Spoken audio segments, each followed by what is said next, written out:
Hey, you guys, welcome back to another Homeschool Family Bites. Today, we're going to talk about something that's been a big topic of conversation around here lately, and that is habits.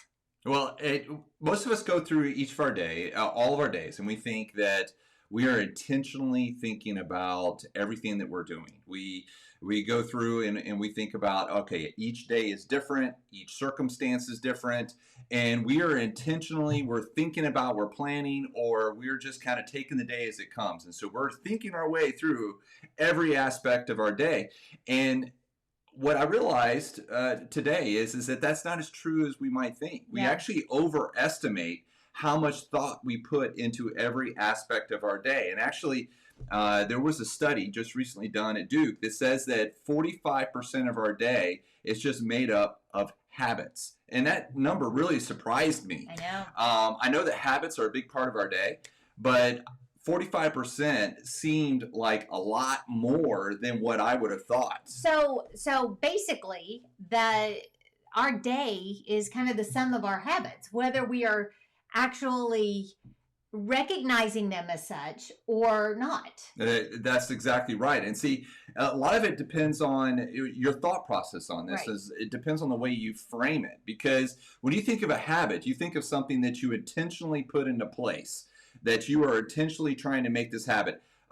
Make your bed every single day when you get up. You are intentionally thinking that I'm going to make my bed, and you're going to try to develop this habit. Getting up early in the morning, you're thinking, I'm going to develop this habit of getting up in the morning.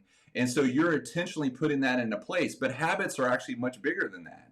It's the getting up and getting my coffee before I have my devotion. Yeah, coffee is as much a part of my habit as my devotions are. Most definitely. And then you have certain routines that just kind of fall into place, that you have this cadence that you go through your day, and you fall into some stuff that some of it's going to be healthy and some of it's not going to be healthy. And I'm not necessarily talking about really, really, really bad habits that we all agree are really horrible, like drinking too much or, smoke. I'm not even talking about those kind of bad habits. We're just talking about things that you kind of fall into that aren't really healthy at all, like social media. Hanging out, I know for me, and I would never have said this was a habit until I was kind of confronted with this idea, but things get overwhelming. Well, I can decompress by scrolling through Instagram or whatever and just mindlessly looking at pictures. Yeah. Well, that has actually become my escape from the overwhelm, and it's kind of a breather of a moment and stuff like that. So that really has become a habit that I put in place for those circumstances. Or watching television or something along those lines. It's something that you have not really, you haven't even really put a whole lot of thought into that. Yeah. It's just like this stimulus comes into your life, and every single time this stimulus comes in, that's going to be your reflex. Mm-hmm. You jump into that. And when you actually if you were to go through and actually journal what you do throughout the day, I think what you would find out, once I stepped away from that one study that I read, if I was to go through and journal every element of my day, I think what I would find is that about half of everything that I do during the day, I'm doing without even really thinking. Yeah. It's a habit. It's connected to a routine. It's just something that you do. Something that sparks you. And I think those elements fall into the category of habit. I don't think it's just routine. I don't think it's just a stimulus. I think it's really a habit. And it's something that you just do. Mm-hmm. And we have good habits and we have bad habits. Well, in the Bible, the number of transformation is 40. And that comes from, 40 comes up often in the Bible. And it usually, things are one way before the 40 days and then they're different afterwards. Yeah. And it's usually a person that is involved in that. So for instance, you had Noah, 40 days in the ark. It rained for 40 days straight. 40 nights. You had Moses on Mount Sinai for 40 days. You had Jesus Christ. He was baptized. He was baptized by John the Baptist, and then he went for 40 days into the wilderness. He was tempted at the end of it, and then his ministry starts. He was clearly different. His relationship with the people in Galilee were very different before and after those 40 days. The relationship that God had with the people of Israel, very different before and after Because the Mount law, Sinai. he got the law. Well, That's the right. Ten Commandments. You had the there. world, very different before and after the flood, the rain. And so you have that over and over and over again. And so the number of transformation is 40. And the truth is that if you do anything consistently for 40 days, it's going to turn into a habit. Well, it almost gets to the point where you notice you miss it. Like once you've done this over and over and over intentionally. That's right. Then it just, you fall into it and you notice that you miss it when you I think that's where you know that now you've created a habit. Is if you miss a day, you go, something's not right. Yeah, the rhythm Something doesn't is feel off, right. and we've all experienced that. Yes, right. And so if you want to, if you realize and you actually accept the idea, which I do, and I think that people should, that most of your day is actually made up of habits. If you want to transform your days and your life, and you want to transform character, you want to transform who you are, you want to transform how people see you, you go after this thing of habits. Yeah. So there was a day, and I don't remember if we've done a bites about this or not. I've spoken on it in 365 quite a bit, but there was a day a few years ago where David challenged me to take inventory of all the things that I was doing. And through taking the time to really write down an inventory of how you're spending your time, it shines a light on these things that we're talking about. What are the things that you have that you are intentionally there for good? Getting up, having my devotions, spending time getting some physical exercise, the time that I'm spending at the kitchen table with my kids. Those are intentionally good things. But what are the things that have eked their way into your day that you can, as you look at it, you know you are spending your time on that are sucking the life out of your day? Those are the things that you really want to target as replacing with something different. So where I have gone recently on this is where I talk about Thanksgiving, and I talk about just the opposite, which is envy. And envy is something that is natural for you. And so envy basically would be defined as, I want what you have. And that is a very natural thing for people. Or something that the discontent, that I want something that I want something that I don't have, but I want what you have, or I want what somebody else has. And it's a very natural thing. You don't have to work at envy. It's something that just kind of crops up within you. I mean, you're sinful. It's something that is going to happen within you. If you do nothing and you don't intentionally think about what you're going to fall into this trap of being envious, which has all kinds of other things that you fall into. There's envy hangs out with other things, and I've talked about that before. I don't want to go too far into that. I could do that another day.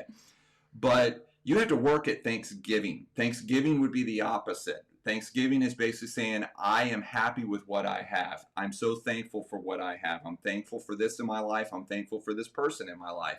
You have to work at that. And that's a muscle. That's a muscle you have to build. And you, in order to create that reflex of Thanksgiving, you have to work at it. And that's going to fall into this category of habit. What is the habit? What is the routine? What is the reflex that you have in your life? Is it a reflex of Thanksgiving like David? Or is it a reflex of envy like so many other people? I would say that Solomon had this reflex of envy. Because I mean, Saul. You start seeing it. If you're Solomon, you have Ecclesiastes. If you're David, you have the Psalms. And so I would say David had the reflex of Thanksgiving. I would say Paul had the reflex of Thanksgiving. And it's something that you have to work at. You're not born with that. Well, and a similar example really would be with your reactions, your speech. How does, when there is a stimulus, what is your natural reaction to that with your children? Are you inclined to react angrily? Or have you built the habit of self-control and really taking control of that situation and turning that into a discipleship moment?